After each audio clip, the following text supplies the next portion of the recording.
समय को महत्व दिया होता। कहते हैं समय को कभी न ठुकराइएगा, समय को आपने एक बार ठुकराया तो समय आपको बार बार ठुकराएगा, इसलिए समय को ना ठुकराइएगा। समय बड़ा बलवान होता, पुरुष बली नहीं होता है, समय होत बलवान। ढीलन गोपी लूट लई वही अर्जुन वही वाण। समय समय की बात है, तो समय बड़ा बलवान होता है। मेरी माँ समझाओ ये बात अपने बच्चों को कि समय का दुरुपयोग ना करें। कुछ भी तूफान आ जाए, कुछ भी हो जाए, पर अपने समय से अपना काम करना सीखो, समय का सदुपयोग करना सीखो, कुछ करना सीखो। खाली फुर्सत बैठना मतलब मूर्खता। कुछ करते रहिए, करते रहिए। कुछ ना करो तो शास्त्रों को पढ़ते रहिए, गीता को पढ़ते रहिए, कुछ सीखते रहिए। हर दिन हमें कुछ ना कुछ नया सीखना चाहिए, रोज हमें कुछ ना कुछ सीखना चाहिए। सही है मैया? समझ में आ रही? सीखते रहो, आगे बढ़ते रहो, करते रहो। कुछ काम करने वाला व्यक्ति शारीरिक रूप से भी स्वस्थ होता है और मानसिक रूप से भी स्वस्थ होता है। अकर्मण्य आदमी बैठा बैठा बीमार पड़ जाता है, मानसिक रूप से भी ग्रसित हो जाता है, परेशान हो जाता है। बुढ़ापा आ गया इसका मतलब ये नहीं कि आप कुछ नहीं करेंगे। आप मंदिर में जाके कीर्तन ही करिए, गीता का पाठ करिए। बुढ़ापा है, रामायण, अच्छे संस्कार दीजिए गांव के लोगों को, मोहल्ले के लोगों को, सोसाइटी के लोगों को। अच्छा काम करिए। बुढ़ापा आ गया है, रिटायरमेंट हो गया है, कुछ नहीं कर सकते, तो आप जो बच्चे हैं जो गलत रास्ते पर जा रहे हैं, सब बच्चों को आप अच्छे रास्ते पर ले जाइए, क्योंकि आप बूढ़े हैं, आपको जीवन जीने का अनुभव ज्यादा है। अपने अनुभव शेयर करने लग जाइए। कुछ दीजिए देश को, समाज को, कुछ कीजिए। कुछ ना करने की अपेक्षा कुछ करना श्रेष्ठ है। अरे कीर्तन ही करो, सीताराम सीताराम। कुछ ना करो तो कथा ही सुनो, मंदिर में जाके झाड़ू ही लगा दो भगवान के दरवाजे में। कुछ ना करने की अपेक्षा कुछ करना श्रेष्ठ। सही है?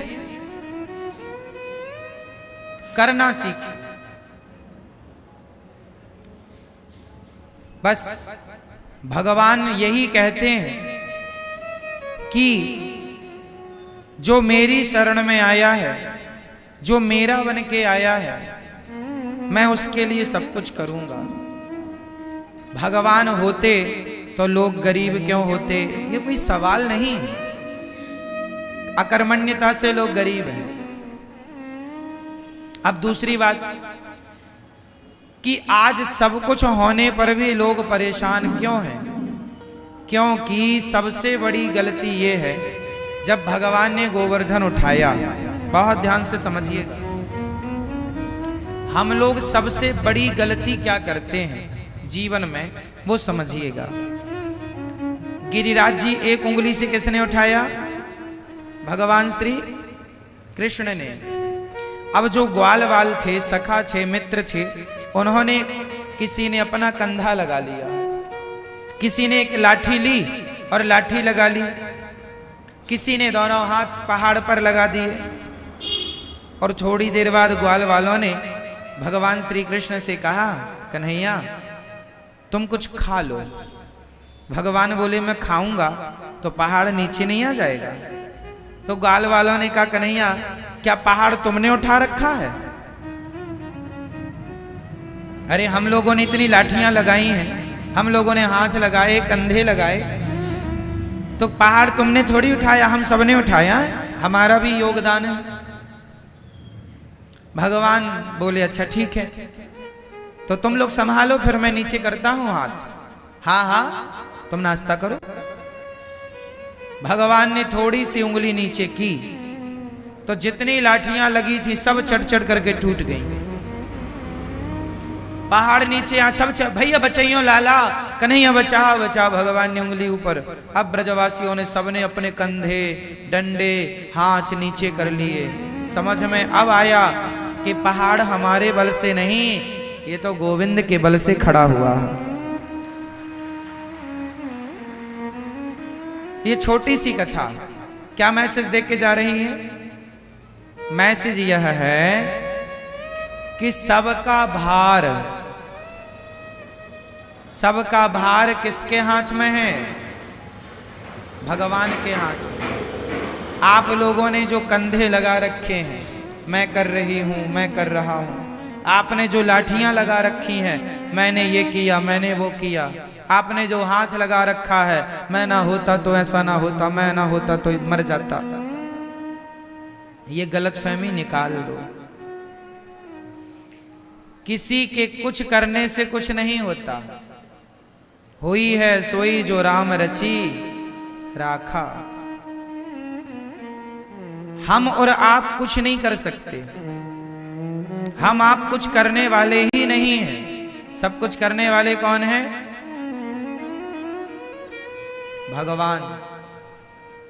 जो लोग इस सच्चाई को नहीं स्वीकार करते, जो लोग इस सच्चाई को नहीं मानते, वो लोग दुखी होते हैं। जो हो रहा है वह भगवान की इच्छा से हो रहा है। जो हुआ था वह भी भगवान की इच्छा से हुआ था। जो होगा वह भी भगवान की इच्छा से होगा। अच्छा, आप क्या कर सकते हैं बताइए? आप में से ऐसे कितने लोग हैं? हम सबसे सवाल कर रहे हैं, बताइए आपके पास कितना पावर है? आप क्या कर सकते हैं? क्या आप दिन को रात बना सकते हैं? क्या आप नदी को समुद्र बना सकते हैं? क्या आप बूढ़े को जवान बना सकते हैं? क्या जवान को बूढ़ा बना सकते हैं? क्या आप चाह कर भी अपनी कमर का दर्द मिटा सकते हैं? दवाई ही तो खा सकते हैं, अच्छा इलाज ही तो करा सकते हैं। वो इलाज के बाद भी दर्द जाएगा या नहीं, ये आपके हाथ में। आपके हाथ में होता तो दर्द ही ना होता। किसान खेत में बीज ही तो बो सकता है, कितने कुंटल फसल आएगी किसके हाथ में है? क्या है? आपकी बेटी का विवाह कब होगा, ये आपके हाथ में है।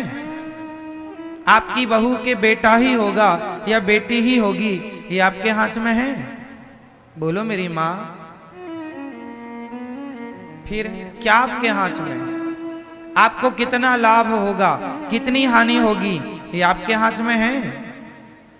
इसलिए बिंदास आनंद पूर्वक जिंदगी जीना सीखो। टेंशन लेके मरो मत, घबराओ मत। जो कष्ट आए, संकट आए, फेस करते चलो। उस सिचुएशन को हैंडल करते चलो। घबराओ मत, डरो मत, क्योंकि जो हो रहा है कहीं ना कहीं भगवत इच्छा है। इसलिए हर हाल में प्रसन्न रहना सीखिए। आपके हाथ में, हमारे हाथ में कुछ नहीं है।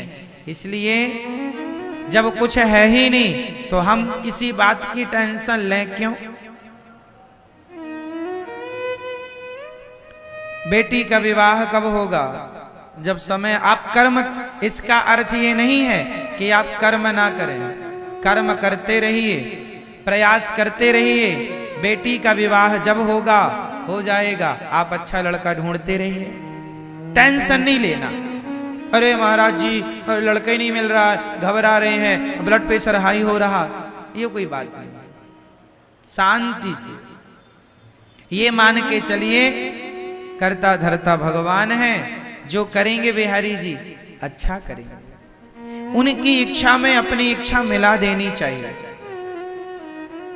कोई एक थप्पड़ भी हमारे गाल पे मारे तो ये मान लेना चाहिए कि ये भी भगवत इच्छा ही। क्या करोगे? भगवान की मर्जी के बिना कुछ नहीं होता। पत्ता भी हिल रहा है तो भगवान की इच्छा से हिल रहा है, ये समझिएगा।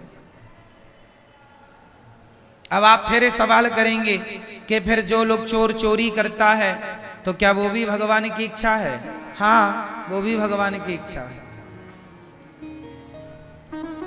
क्योंकि जब वो चोरी करेगा पकड़ा जाएगा तो उसको दंड मिलेगा।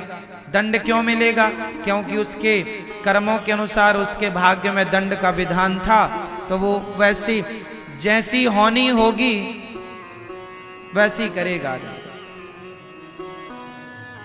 भगवान बुद्धि मति गति वैसी बना देते हैं, जो होना होता है तब मति गति भगवान वैसा ही हम और आपको सोच भी नहीं, हम और आप जो सोचते हैं वह भी कंट्रोल भगवान के हाथ में होता है।